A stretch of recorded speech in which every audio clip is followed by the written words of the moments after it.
Everyone. तर आजच्या दिवसाची सुरुवात रांगोळी काढण्यापासून झाली का, तर आज श्रावणातला पहिला सोमवार आहे. तर मग मी देवपूजा केली. आज खूप पॉझिटिव्ह वाटत होतं. म्हणजे श्रावणातला पहिला सोमवार म्हणजे खरं तर मी श्रावण महिन्यापासून हे जे सगळे सण येतात ते मला खूप आवडतात. का तर असं रांगोळी काढणं, देवपूजा, घरात एकदम असं पॉझिटिव्ह. तर मग मी देवपूजा केली. आणि श्रावणाचं म्हणजे खरं सांगायचं झालं तर काही गोष्टी आपण देवाकडे मागतो, पण काही गोष्टी आपण देवावर सोपवून द्यायच्या असतात. कारण देवाला आपल्यापेक्षा जास्त आपल्या गरजा माहीत असतात.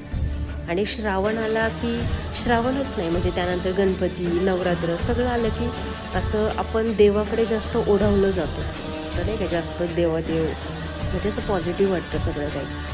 तर देवपूजा झाली. त्यानंतर मी हॉस्पिटलला जाऊन आल्यानंतर आमच्या इथे मंदिर आहे महादेवाचं, तिथे पाया पडायला गेले. तर तिथे छोटीशी पूजा केली आणि पाया पडले.